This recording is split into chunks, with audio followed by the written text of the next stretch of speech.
Innal hamdalillah wassalatu wassalamu ala Rasulillah wa ala alihi washabihi wa man tabi'ahum ila yaumil qiyamah. Subhanaka la ilma lana illa 'allamtana innaka antal alimul hakim. Allahumma inni a'udzubika min ilmin la yanfa'. Asyhadu an la ilaha illallah wa asyhadu anna Muhammadar Rasulullah. Allahumma shalli ala Muhammad wa ala ali Muhammad. Alhamdulillah wa syukurillah, kita selalu berusaha untuk mensyukuri setiap nikmat-nikmat yang Allah berikan kepada kita. Dan sesungguhnya orang mukmin itu, orang beriman itu adalah orang yang tidak pernah kehabisan alasan untuk bersyukur kepada Allah Jalla wa'ala. Karena sesungguhnya yang paling penting bagi kita yang harus kita syukuri adalah syukurnya ketika kita diberikan kemudahan oleh Allah untuk datang ke masjid, untuk mendengarkan thalabul ilm, menuntut ilmu dalam majelis zikir seperti ini. Nah, ulama membagikan dua syukur. Yang pertama adalah syukur mani'ah, yaitu syukur yang sifatnya berkeduniaan, menyukai hal kemewahan dan hal yang semuanya diukur dengan harta benda ataupun yang non harta benda. Maksudnya adalah kelompok ini akan bersyukur jika bertambahnya sandang, pangan, sehat dan semuanya. Tapi ketika sakit, ketika dia tidak mendapatkan sesuatu yang baik, dia tidak bersyukur. Yang kedua adalah orang syukurnya orang beriman. Nah ini dia. Kita berharap ini yang terjadi pada diri kita semuanya. Kelompok ini bukan hanya untung rugi yang dikedepankan, tapi ketika mereka diberi kenikmatan oleh Allah Jalla wa'ala di waktu pagi, langsung siangnya, sorenya, malamnya merespon dengan meningkatkan ibadahnya.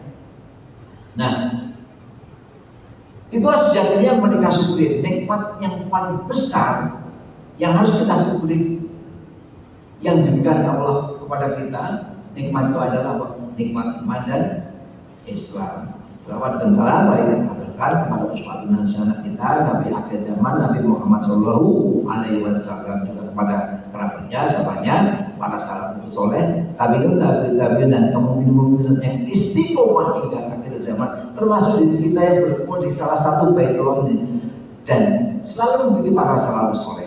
Maka doa kita kepada mereka adalah ridwanullah alaihim, semoga Allah melindungi yang mereka lakukan kepada kita termasuknya. Tuhan mukminin rahimahullah, hari ini tanggal 7 Safar 1441 Hijriah atau tanggal 1 Agustus. Hari ini hari Jumat. Hari ini adalah penghulunya hari terbaik untuk doa, hari terbaik untuk infak, hari terbaik untuk melakukan ibadah baik mahdhah maupun ghair mahdhah. Karena dalam satu pekan antara Senin, Isnin dengan sampai Ahad, inilah hari yang terbaik. Tentu hal itu menjadikan wasiat bagi Abdurrahman linafsi, artinya saya Abdullah ini, juga pada imani jami'an, di mana hari yang penuh berkah Allah Ta'ala mengkhususkan hari Jumat ini hanya kepada kaum muslimin dari seluruh kaum umat-umat terdahulu. Nah, tetapi statement bahwa hari Jumat hari yang terbaik itu hanya sebagai dongeng semata, ketika tidak ada yang mendasari bahwa hari Jumat memang hari yang terbaik. Oleh karena itu, Rasulullah SAW bersabda dalam Sahih Muslim, dalam Kitabul Jumu'ah, Rasulullah bersabda, khairun yawma talat alaihi syamsu, sebaik-baik dari di mana matahari terbit itu ya hari Jumat. Ada 4 hal yang terjadi di hari Jumat. Yang pertama adalah Nabi Adam diciptakan. Khuliqu Adam Yang kedua, Nabi Adam dimasukkan ke surga. Udkhilal jannah. Dan yang ketiga adalah Nabi Adam dikeluarkan dari surga. Wa ukhrijah minha. Dan yang terakhir, yang paling besar selama hidup kita nanti adalah wala taqumus sa'ah. Dan hari itu adalah hari kiamat, tidak akan terjadi di hari selain hari Jumat. Nah, itu poin-poinnya kenapa bahwa hari Jumat misalkan ada 4 peristiwa besar di hari Jumat itu. Jemaah dan musallin rahimakumullah. Di 2 minggu atau 2 pekan atau 14 hari yang lalu telah dikenahkan oleh saya sendiri bahwa kelak terminal akhir kita ini adalah cuma 2, kalau nggak surga, neraka. Tentu ekspektasi kita adalah kita mengharapkan surga. Nah, 2 minggu yang lalu telah dikatakan salah satunya adalah sedikit tentang neraka, nama neraka. Maka judulnya kali ini adalah beberapa nama hari-hari neraka, namanya neraka itu seperti apa. Lalu keinginan dari penghuni neraka yang meminta kepada Allah. Dan ini kita harus bisa antisipasi sebanyak-banyak, sekuat-kuatnya. Maka dari awal, dari yang sekarang ini ataupun yang kemarin, tetap kita berusaha untuk tidak terjerumus kepada lembah neraka itu. Nah, yang pertama, neraka itu ada namanya neraka jahim. Dasarnya mana? Yaitu di surat 82 Al-Infitar ayat 14. Wa innal fujjara lafi jahim. Dan sesungguhnya orang-orang yang durhaka benar-benar berada dalam neraka jahim. Disebut jahim karena jahannaru, yaitu api yang sangat panas. Al-jahim secara bahasa berarti tempat yang sangat panas. Itu yang kedua. Yang pertama. Yang kedua adalah neraka jahanam. Disebut jahanam karena budu qoriha, yaitu bagian dasarnya yang begitu dalam, sebagaimana disebutkan dalam Al-Qumus Mufid, yang dimana arti jahanam ada sumur yang sangat dalam. Dalam hal ini Rasulullah menegaskan dalam hadis riwayat Muslim nomor 2844, Rasulullah bersabda, kami dulu bersama Rasulullah SAW tiba-tiba terdengar suara yang jatuh. Nabi SAW lantas bertanya kepada sahabat, tadruna ma hada? Tahukah kalian apa itu? Para sahabat pun menjawab, qala kunallah wa rasulullah alam. Allah dan Rasulnya yang lebih mengetahui. Nabi pun memberikan penjelasan, hada hajarul rumiya bi finari munzu sabina qorifan. Itu adalah yang dilemparkan, itu adalah batu yang dilemparkan ke dalam neraka sejak 70 tahun yang lalu. Dan penyebutan neraka jahanam ini ada juga di surat Al-Buruj ayat 10. Sesungguhnya orang-orang yang mendatangkan cobaan kepada orang-orang yang mukmin laki-laki dan perempuan, kemudian mereka tidak bertobat, maka falahum adzabul jahannam walahum adzabul hariq. Maka bagi mereka azab jahanam dan bagi mereka azab neraka yang membakar. Itu yang kedua. Yang ketiga, ada namanya neraka sakor. Disebut sakor artinya menghanguskan karena neraka itu sangat-sangat panas. Dan ada beberapa surat dan ayat tentang kaitan dengan neraka sakor ini. Salah satunya adalah di surat Al-Mudaththir. Nah, di surat Al-Mudaththir ini ayatnya adalah 42 dan 43. Ada dialog antara orang yang surga, berada surga, dengan orang yang baru datang ke surga. Ada pertanyaan, dan semoga ini tidak ditanyakan kepada kita. Masalah fisakor, apakah yang memasukkan kamu ke dalam sakor, neraka sakor? Kalau bisa kita jangan sampai ditanya. Artinya apa? Kalau ditanya berarti kita masuk neraka. Tentu kita berusaha dan mengharapkan ekspektasi kita yang aman dari Allah. Lalu orang tersebut mengatakan, lam nakum minal muslimin. Mereka menjawab, kami dahulu tidak termasuk orang yang mengerjakan sholatnya males-malesan.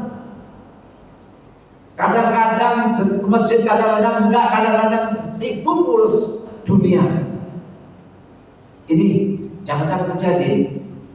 Kemudian di dalam kitab Al-Ghabal, Imam Al-Ghabal, Nabi sallallahu alaihi wasallam bersabda, al-halul ladzi baina wa bainahum, perjanjian antara kami dengan mereka, masuk orang kafir, adalah as-shalah, yaitu sholat.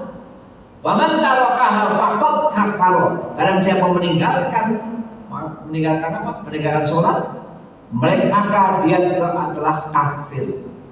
Diriwayatkan dalam pula dari Al-Jari dan Abdul bin Syakik dari Abu Hurairah, karena ashabu Muhammadin sallallahu alaihi wasallam, dulu para sahabat Muhammad sallallahu alaihi wasallam berkata, tidaklah la yaruna syai'an minal amali taquhu kufran wairos salat.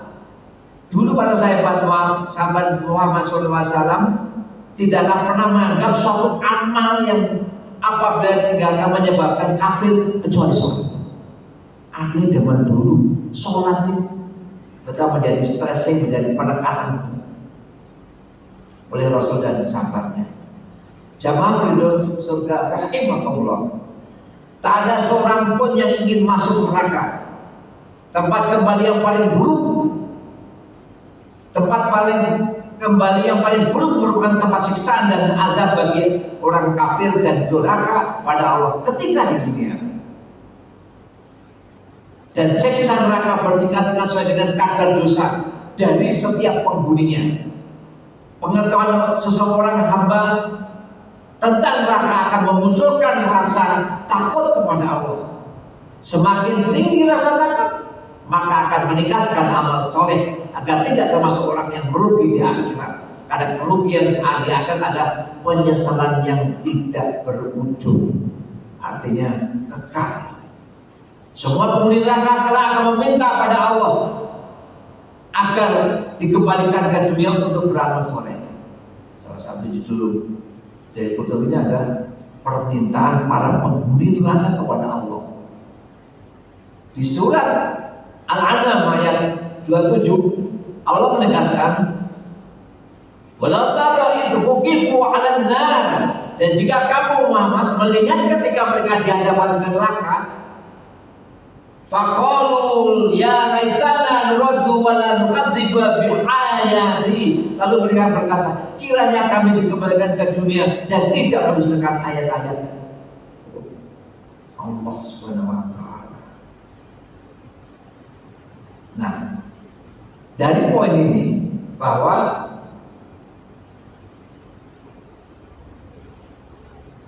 mereka mengatakan juga si penghuni neraka ini, Rabbina wa nakuna minal mu'minin, serta kami akan menjadi orang-orang yang beriman. Itu statement yang dibuat oleh mereka.